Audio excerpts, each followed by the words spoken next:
Internet पे काफी सारे सॉल्यूशंस के बहुत गलत दिए हुए हैं और जनरली सब में ओरिजिन से इस पॉइंट की दूरी निकाल के बताई गई है जो टोटली गलत है।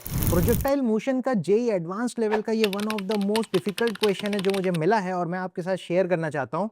तो इसकी सॉल्विंग करने में बहुत मजा आने वाला है, तो वीडियो को देखना है एंड तक। तो सवाल में जैसे बोल रहा है, a child standing on the G axis at 0010 throws a ball at 45 degree with 20 metre per second in the YZ plane towards the origin। तो यहाँ पे क्या बोल रहा है कि एक बच्चा है जिसने 45 डिग्रीज पे 20 की स्पीड से एक बॉल को मारा है और ये जो बॉल है YZ प्लेन में, मतलब ये ऐसे जाके यहाँ साइड को गिर रही है, YZ प्लेन में है, मतलब इस कंप्लीट प्लेन में ही वो जा रही है। ठीक है, ऐसा इसने बोला है, ओरिजिन की तरफ इसने फेंका।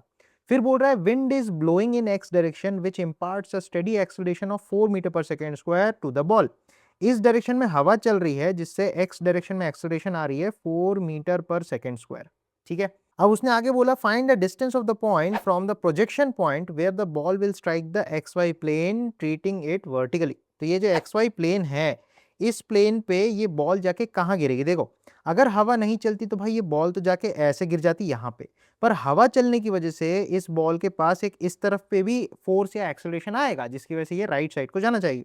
तो ये बॉल एक्चुअली ऐसे उड़ के एक्स वाई प्लेन में मानो यहाँ पे कहीं पे छेद करके दूसरी तरफ जाके ऐसे करके गिरेगी कहीं।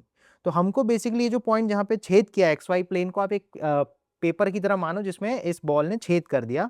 तो इस पॉइंट को सपोज मैंने कुछ एक्स कॉमा वाई मान लिया, जहाँ पे ये हाइट अपनी वाई हो जाएगी और ओरिजिन से ये दूरी एक्स हो जाएगी। तो हमको बेसिकली इस point X Y that is point P suppose, और जहां से बॉल को फेंका है that is suppose point A, तो ए से पी की दूरी अपन को यहाँ पे कैलकुलेट करनी है। ये एक्चुअली में सवाल है। तो इसके मोशन को आप दो प्लेन्स में या दो डायरेक्शंस में सोचना। सबसे पहले हम सोचेंगे कि वाईजेड प्लेन में जब ये जा रहा है, ठीक है, तो जब ये एक्स वाई प्लेन पे छेद करके जाएगा तब आप समझ सकते हो जब ये ऐसे जाके गिरेगा तो इसका z कंपोनेंट तो जीरो हो जाएगा क्योंकि z बराबर जीरो वाले प्लेन पे चला गया। एक्स वाई प्लेन है z बराबर जीरो बेसिकली। तो जब ये यहाँ पे छेद करेगा पॉइंट P पे तो हम बोलेंगे वहां पे z कोऑर्डिनेट जीरो हो जाएगा। तो अब मैं इसके मोशन को दो डायरेक्शंस में एनालाइज करूंगा। एक तो आप प्रॉपर सोचो, z डायरेक्शन में सोचो, क्योंकि ये बच्चा जो है 10 मीटर दूर खड़ा है ओरिजिन से। तो अपन बोलेंगे जब ये एक्स वाई प्लेन पे जाके उस पॉइंट P से गुजर रहा होगा तो इसका z कोऑर्डिनेट जीरो होगा। दैट मींस z डायरेक्शन में, नेगेटिव z डायरेक्शन बोलना चाहिए, इस दिशा में ये बॉल 10 मीटर चल चुकी होगी, राइट। तो अगर ये 20 की जो स्पीड है इसके मैं कंपोनेंट्स अगर करूं तो अपन बोल सकते हैं इस डायरेक्शन में आएगा 20 cos 45 दैट इज 10√2, और वर्टिकल ऊपर की तरफ आएगा 20 sin 45 दैट इज अगेन 10√2। ठीक है, तो इस बॉल की एक इस डायरेक्शन में वेलोसिटी होगी और एक ऊपर की डायरेक्शन में वेलोसिटी होगी जिसकी वजह से तो ये ऊपर जा रहा होगा। सही बात है। तो अब मैं z डायरेक्शन में क्योंकि बात करना चाहता हूं नेगेटिव z में, तो नेगेटिव z में अपने पास वेलोसिटी है 10√2 इनिशियल वेलोसिटी हो गई, डिस्टेंस उसको 10 मीटर चलना है, और जो भी एक्सेलरेशन है लाइक ग्रेविटी है या हवा है, तो ग्रेविटी तो यार y डायरेक्शन में नीचे एक्सेलरेशन लगा रही है और हवा x में लगा रही है, तो z डायरेक्शन में कोई एक्सेलरेशन नहीं है। ठीक है, तो अपन को simple speed equal to distance upon time इस्तेमाल करना है। तो z डायरेक्शन में अगर हमको पता करना है कि 10 मीटर चलने में उसको कितना समय लगा, मैं टाइम निकालना चाहता हूं, क्योंकि सपोज जहां ए पॉइंट से अपन ने मारा था तो t इक्वल टू 0 पे मारा था, किसी टी टाइम भी पॉइंट पी पे पहुंच जाएगा, तो उस टाइम के करस्पॉन्डिंग में खेलना चाहता हूं, ये मेरा मुद्दा है। तो 10 मीटर चलने के लिए z में उसकी स्पीड है 10√2, distance equal to speed into time बोल सकता हूँ 10√2 इंटू टी। तो टाइम की वैल्यू आप देख सकते हो 1/√2 सेकेंड आ जाएगी। अब अपन को इस टाइम में पता करना है कि x में कितना चला गया, ठीक है, और इतने टाइम में ऊपर कितना चला गया, दैट इज y में कितना चला गया और x में कितना चला गया। अगर ये मैं निकाल लूं तो P पॉइंट के कोऑर्डिनेट्स मिल जाएंगे x, y। ठीक है, तो अब देखो x डायरेक्शन में भी इसकी इनिशियल वेलोसिटी तो जीरो ही थी क्योंकि ये पूरा पूरा yz में चल रहा था, तो x में इनिशियल वेलोसिटी वाज जीरो।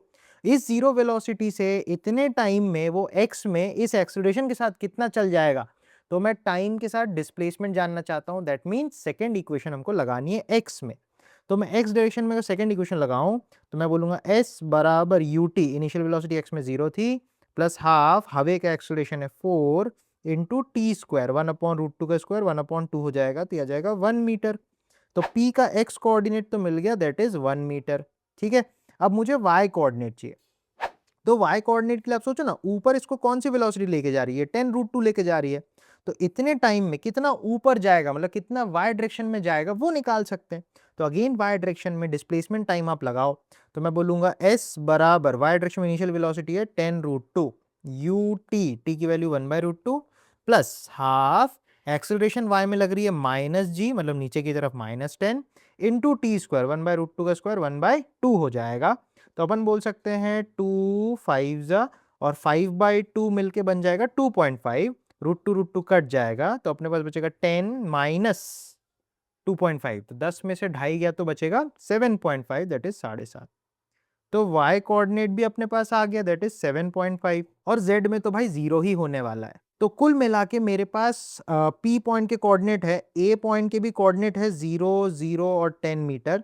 तो अब मुझे AP उसने पूछा है सवाल में, ठीक है। तो AP निकालने के लिए क्या करेंगे, डिस्टेंस फॉर्मूला, सिंपल एकदम।